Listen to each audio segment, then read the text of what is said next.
Welcome to the Whiskey Explorer. Thanks so much for tuning in, guys. And if you haven't subscribed to the channel already, if you could please do us a quick favor, just click that like button, hit the subscribe button, and leave a comment down below. Let us know what you thought of the video so we can help grow the community here at the Whiskey Explorer. And if you're a returning subscriber to the channel, thanks so much for tuning in for another episode.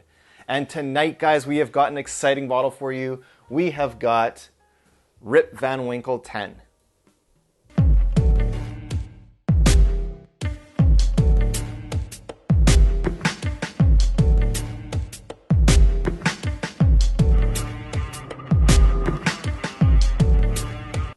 Alright, so Rip Van Winkle 10, known as basically the non-Pappy of the Pappy Van Winkle line.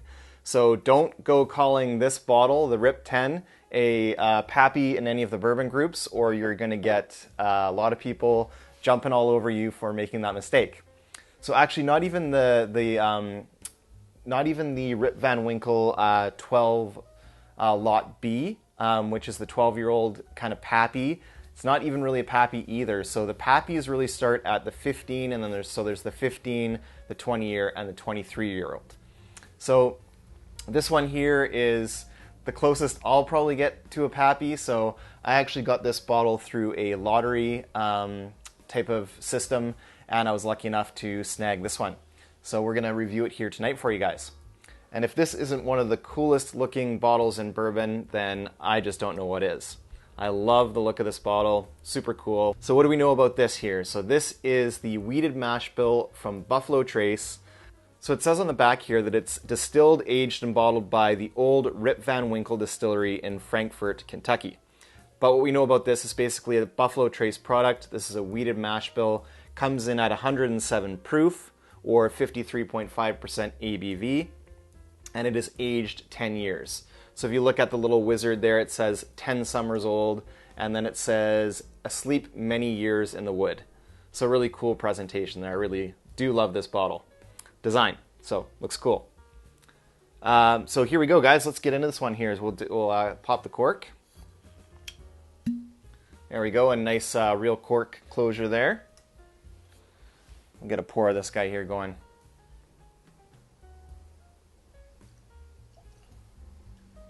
And I have had a little bit of this bottle already. So I opened it for my birthday, and some friends and I enjoyed it at a whiskey night, so that was pretty fun. So this is definitely one of those bottles where it's a special bottle, so you want to share it on a special occasion with your friends and family if you can. So let's have a look at the quick color in the glass here, guys.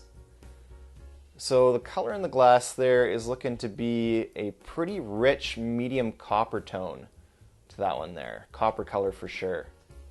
Looks really nice in the glass. Give it a little swirl. And we'll go in for a nose. Cheers.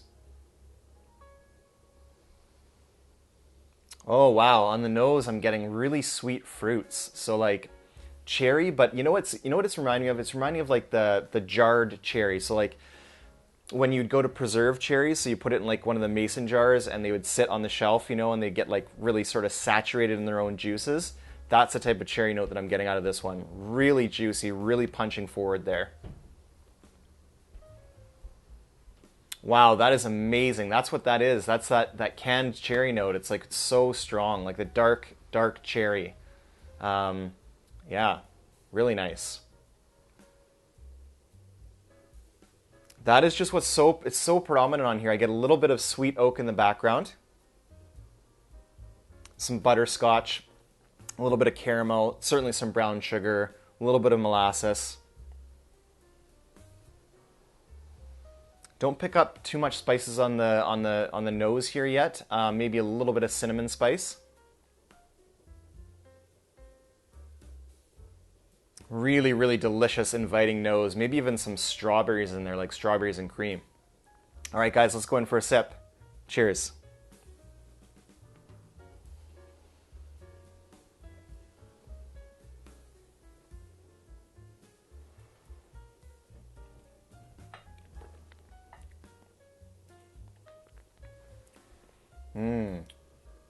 Wow. That is delicious. It is all strawberries and cream up front on the palate. then a darker sweet cherry note. So like I mentioned before, imagine like not just fresh cherries, but cherries that have sat kind of in that jar, in the mason jar, kind of preserving in your grandma's or your aunt's basement or whatever. And it's sort of those cherry fruits that are stewed in their own juices almost, right? Very thick, viscous, rich. And then the middle of the palate is where the sweet oak comes into play. So definitely some sweet oak notes in there, which we'd expect with a 10-year-old bourbon. That's sort of to be expected. Then you get some spices. On the spices, it's mostly cinnamon. It's a little bit of cinnamon, a little bit of clove. Really, really nice. Long finish on this one. And it's actually, for 107 proof, it is quite mouth coating. So I don't actually know offhand if this is unchill filtered. It doesn't say on it, but I would suspect that it is. And you can certainly get that in the palate. Delicious bourbon, super good. I really wish it was more readily available.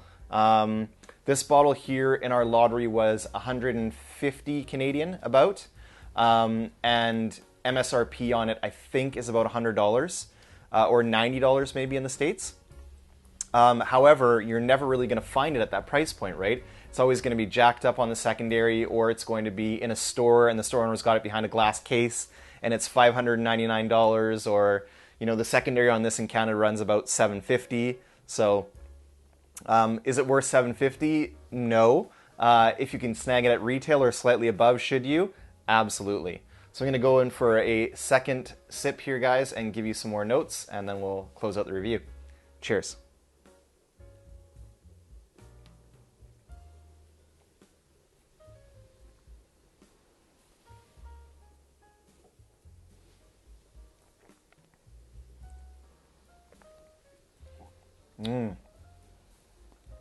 Okay, a little bit different this time. So initially on the palate, it was like almost cherry cough syrup. Very thick, very rich, viscous, mouth coating. Sort of a medium mouth coating in there, medium to high mouth coating. Then right away, I got that delicious, quintessential Buffalo Trace kind of vanilla cola note. That came right in. And then some sweet oak. And then the finish is strawberries and cream with baking spices. So like cinnamon, clove, a little bit of nutmeg, brown sugar on the top, a little peppery in the back end. Just a fantastic dram. Absolutely delicious. One of the better bourbons I've tried for sure. And I love that proof point. That 107 proof point really lets this bourbon shine. Lets you get a lot of flavor out of the experience. So awesome. Really good stuff. All right, guys. That'll conclude this review. So until next time, may your sails be full and your drams be fuller. Cheers.